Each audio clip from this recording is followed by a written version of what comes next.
Hello friends, तो जैसा कि हमने इसके पिछले एपिसोड में देखा कि यू जियाओ ने होली ट्री के एसेंस का यूज करके नानजी की कल्टीवेशन को रिकवर कर दिया था, लेकिन उसकी फाउंडेशन अभी भी काफी ज्यादा डैमेज थी, जिसकी वजह से उसने वहां पर उसको रिजेनरेशन पिल दी थी। इसके बाद करंट टाइमलाइन में नानजी ने अपने ब्लड का यूज करके सोल लॉकिंग टावर को यू जियाओ की बॉडी के अंदर डाल दिया था, लेकिन इस प्रोसेस की वजह से उसकी वहां पर हालत खराब होने लगी थी। वो तो वहां पर बेहोश हो गया।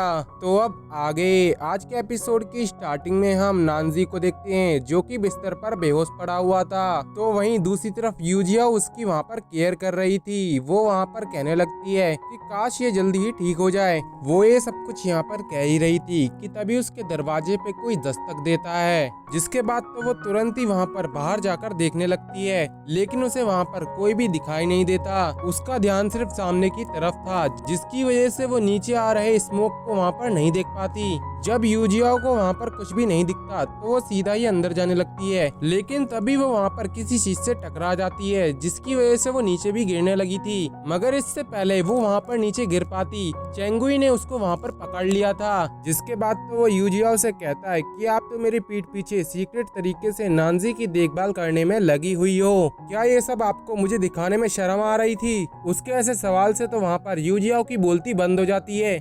यूजियाओ को इस तरीके से चुप देखकर तो चेंगुई उससे कहता है कि मास्टर, वैसे भी तो ये रात काफी छोटी रह गई है, तो क्यों ना मैं आज की रात आपको यहाँ पर सर्व करूँ। उसको इस तरीके से फ्लर्टिंग करता हुआ देखकर तो यूजियाओ उसको खुद से दूर कर देती है और फिर उस पर भड़कते हुए उससे कहती है कि अपनी ये बेतुकी की बकवास यहाँ पर बंद करो, और आखिर तुम्हारी हिम्मत कैसे हुई बिना परमिशन के मेरे कमरे के अंदर आने की। मगर उसकी ऐसी बात सुनने के बावजूद तो वहाँ पर चेंगुई को इससे कोई भी फर्क नहीं पड़ता। वो तो सीधा ही नानजी के पास चला गया था, जो देखकर तो यू जियाओ भी वहाँ पर काफी डर जाती है और अपने मन में कहने लगती है कि ये बिल्कुल भी अच्छा नहीं हुआ, नानजी अभी भी कोमा के अंदर है। दूसरी तरफ चेंगुई तो वहाँ पर नानजी की बॉडी को पकड़ते हुए उससे कहने लगता है कि नानजी, मैं तुमसे सच जानना चाहता हूँ कि आखिर तुम मेरी मास्टर के पास यहाँ पर क्या कर रहे हो, आखिर तुम यहाँ पर कुछ बोलते क्यों नहीं हो। उसको इस तरीके से हरकत करता हुआ देखकर तो यूजियाओ अपने मन में कहती है कि शुक्र है मैं यहाँ पर बच गई, क्योंकि नानजी तो वैसे ही कोमा के अंदर है, वो इसको जवाब कैसे ही देगा। वहीं चेंगुई तो नानजी को इतना चुप देखकर काफी गुस्सा हो गया था और उसको सीधा ही दूर फेंक दिया था, जिसके बाद वो बड़े ही गुस्से में यूजियाओ की तरफ बढ़ने लगता है। साथ ही साथ वो वहाँ पर कहता है कि तुम्हें याद है कि तुमने मुझसे यहाँ पर क्या वादा किया था। उसकी ऐसी बात सुनकर तो यूजियाओ भी काफी ज्यादा परेशान हो गई थी और फिर उससे पूछती है कि आखिर मैंने तुमसे क्या कहा था, जिस पर चेंगुई उससे कहता है कि तुमने मुझसे यहाँ पर गॉड्स को हराने तक का वक्त मांगा था। इससे पहले वो उसको यहाँ पर कुछ और बता पाता, तभी वहाँ पर एक स्पिरिचुअल स्वॉर्ड आकर उन दोनों को ही एक दूसरे से अलग कर देती है, जो कि स्वॉर्ड किसी और के नहीं बल्कि नानजी की थी।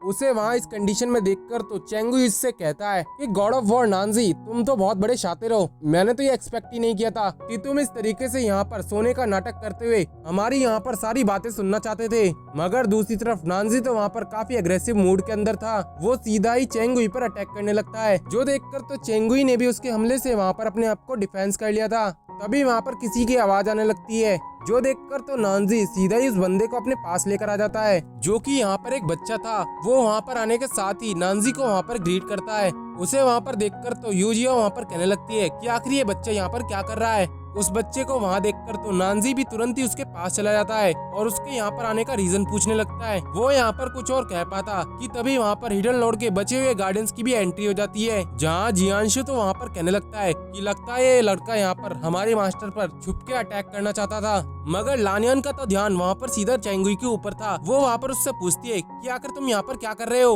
उसकी ऐसी सवाल पे तो वहाँ पर चेंगुई भी वहाँ पर कोई भी जवाब नहीं देता। तो दूसरी तरफ वो लड़का वहाँ पर काफी ज्यादा डर चुका था। वो वहाँ पर नानजी से कहता है कि मास्टर, मैं आपको यहाँ पर वापस ले जाने के लिए आया हूँ। उसकी ऐसी बात सुनकर तो नानजी उससे कहता है कि मैं तुम्हारे साथ यहाँ पर वापस नहीं जा सकता, मुझे यहाँ पर कुछ काम है, तुम चाहो तो तुम यहाँ से जा सकते हो।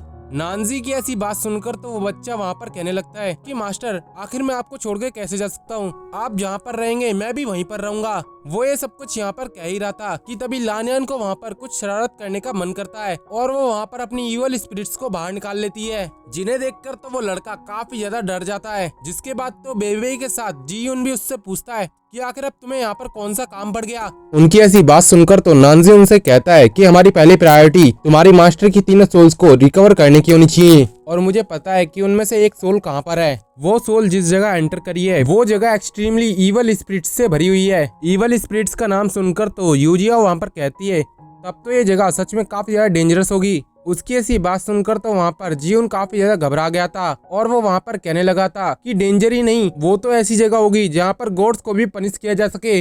इवन अगर कोई भी उसके अंदर चला गया तो वहाँ से बच के आना तो किसी के लिए भी नामुमकिन है। जियोन की ऐसी बात सुनकर तो वो बच्चा काफी ज्यादा डर जाता है और वहाँ पर कहता है कि मास्टर आप ऐसे प्लेस पर मत जाना। और उसके साथ ही वहाँ पर लानियान और बेबे भी काफी डर जाते हैं, जिसके बाद वो उनसे कहते हैं कि वो जगह काफी ज्यादा डेंजरस है, इसलिए मैं और बेबे यहीं पर रुकेंगे। अगर तुम सभी लोग आधे महीने में वहाँ से बाहर नहीं आए तो हम लोग तुम्हें बचाने के लिए वहाँ पर पहुँच जाएंगे। उसकी ऐसी बात सुनकर तो बेबे वहाँ पर कहता है कि लानियन तुम्हें नहीं लगता कि यहाँ पर किसी पावरफुल बंदे को रुकना चाहिए? अगर ये लोग वहाँ पर फंस जाएंगे तो भला हम वहाँ जाकर कैसे इन्हें बचा सकते हैं? उसकी ऐसी बात पर तो वहाँ पर लानियन को काफी गुस्सा आ जाता है और वो उसको अपनी हील से मारते हुए कहती है कि इन्हें बचाने का मेरा अपना तरीका है, तुम्हें बीच में बोलने की कोई भी जरूरत नहीं है। उन दोनों को ये ऐसी हरकत करता हुआ देखकर तो नानजी वहाँ पर कहता है कि वो जगह सच में काफी ज्यादा ईवल स्पिरिट से भरी हुई है, लेकिन हमें उस तक पहुंचने के लिए मिस्टी फॉरेस्ट को भी पार करना होगा और उस फॉरेस्ट के अंदर भी काफी सारी ईवल स्पिरिट्स हैं। इसीलिए लानियन तुम्हें हमारे साथ चलना ही होगा, क्योंकि तुम्हारा ईवल स्पिरिट कैचिंग अम्ब्रेला ही हमारे काम आ सकता है। नानजी की ऐसी बात सुनकर तो लानियन वहाँ पर काफी ज्यादा दुखी हो जाती है।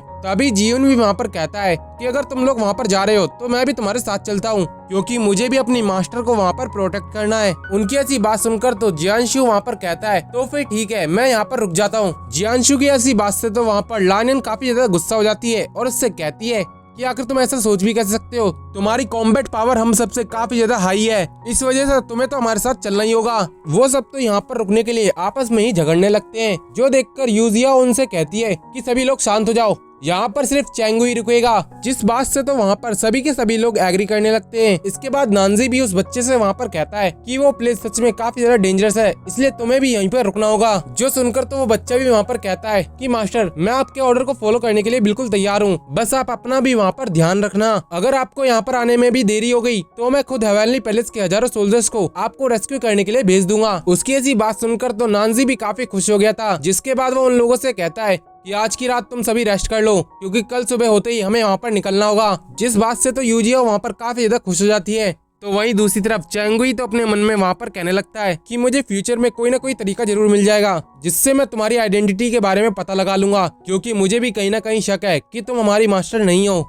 इसके बाद सीन शिफ्ट होकर मिस्टी फॉरेस्ट के अंदर आता है, जहाँ पर आने के बाद तो लानियन ने अपने अम्ब्रेला का यूज करते हुए कुछ ईवल स्पिरिट्स को वहाँ पर समन कर लिया था, जिसकी मदद से वो वहाँ पर आसपास की जगह को चेक करने लगती है। जिसके बाद तो लानियन की स्पिरिट्स ने भी वहाँ पर किसी चीज को डिटेक्ट कर लिया था, जो देखकर सभी के सभी लोग वहाँ पर सतर्क हो जाते हैं। इसके साथ ही वहाँ पर एक आवाज उनसे कहने लगती है कि आखिर इस मिस्टी फॉरेस्ट के अंदर तुम जैसे घुसपैठे कैसे घुसाए। उसके इतना कहते ही वहाँ पर कुछ ईवल स्पिरिट्स ने उन पर अटैक कर दिया था, जो देखकर तो जियोन वहाँ पर कहता है कि सभी के सभी लोग मास्टर को यहाँ पर प्रोटेक्ट करो। जो देखकर तो लानियन भी वहाँ पर अपने अम्ब्रेला का यूज करते हुए उन सभी के सभी स्पिरिट्स को कैच करने लगती है, लेकिन एक ईवल स्पिरिट ने भी वहाँ पर लानियन पर अटैक कर दिया था, लेकिन लानियन किसी तरीके से अपने आप को संभाल लेती है। इसके साथ ही वो वहाँ पर कहने लगती है कि बेबे आखिर तुम यहाँ पर क्या कर रहे हो, तुम इन ईवल स्पिरिट्स पे अटैक क्यों नहीं कर रहे। तो वहीं दूसरी तरफ तो बेबे को वहाँ पर एक इल्यूजन होने लगता है, उसको चारों ही तरफ अपने बस खाने का सामान दिख रहा था। तो दूसरी तरफ यूजियाओ भी एक इल्यूजन के अंदर ट्रैप हो जाती है, जहाँ पर वो नानजी को बड़े ही प्यार से कोई स्वीट डिश खिलाने की कोशिश कर रही थी, जो देखकर तो नानजी सीधा ही उसको अपने सीने से लगा लेता है। इसके बाद वो अपनी पावर्स का यूज करते हुए उस पूरी जगह को स्कैन करता है, जिससे उसे वहाँ पर एक लड़की का पता चलता है और वह सीधा ही अपनी पावर्स के जरिए उस लड़की को अपने पास लेकर आ जाता है। तो वहीं दूसरी तरफ लानियन ने तो वहाँ पर बेबे की मार मार कर हालत खराब कर दी थी। वो उसको बस इल्यूजन से बाहर लाने की कोशिश कर रही थी, जिस चक्कर में बेबे की ऐसी हालत हो गई। वो लड़की के वहाँ पर आने के साथ ही वो इल्यूजन पूरी तरीके से टूट जाता है, जिसके बाद तो यूजियाओ अपने आप को नानजी की बाहों में देखकर खुद को वहाँ पर उससे दूर कर देती है। इसके बाद वो वहाँ पर उससे पूछती है कि आखिर ये सब क्या चल रहा है, जिस पर नानजी उसे बताता है कि ये सब कुछ इस लड़की की करतूत है। इस लड़की के पास ऐसी पावर्स है जो कि यहाँ पर इल्यूजन को क्रिएट कर सकती है। उसकी ऐसी बात सुनकर तो जियोन वहाँ पर काफी गुस्सा हो जाता है और उससे कहता है, आखिर ये बात तुम्हें जब पता थी तो तुमने इतनी देर बाद यहाँ पर एक्शन क्यों किया? तुम पहले इस लड़की को पकड़ नहीं सकते थे? तभी जियांशु भी वहाँ पर कुछ कहने वाला था, लेकिन लानियन उसे रोकते हुए कहती है कि हमें पता है कि तुम यहाँ पर क्या कहने वाले हो। तुमने हमारी यहाँ पर हेल्प इसीलिए नहीं करी क्योंकि यहाँ पर तुम्हें सिर्फ अपनी मास्टर की सोल ढूंढनी थी, हमसे तो तुम्हें कोई मतलब है ही नहीं। उसकी ऐसी बात से तो जियांशु वहाँ पर नाराज हो गया था। तो वहीं इसी मौके का फायदा उठाकर वो लड़की वहाँ से भागने की कोशिश करने लगती है, जो देखकर तो नानजी सीधा ही उसको अपनी पावर्स के जरिए पकड़ लेता है, जिसकी वजह से वो लड़की वहाँ पर काफी ज्यादा डर जाती है और उन लोगों से कहती है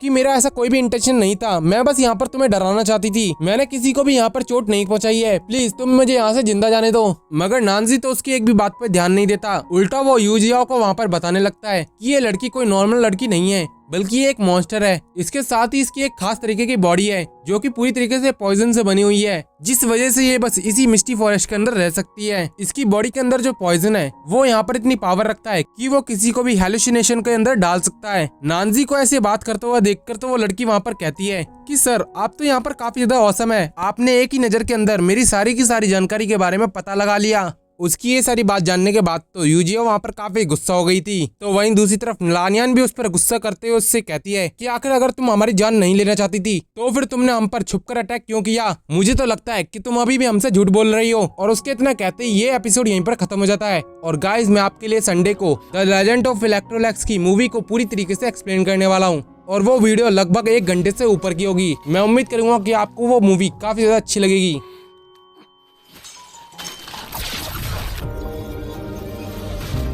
龟甲术彻底展开的那个瞬间，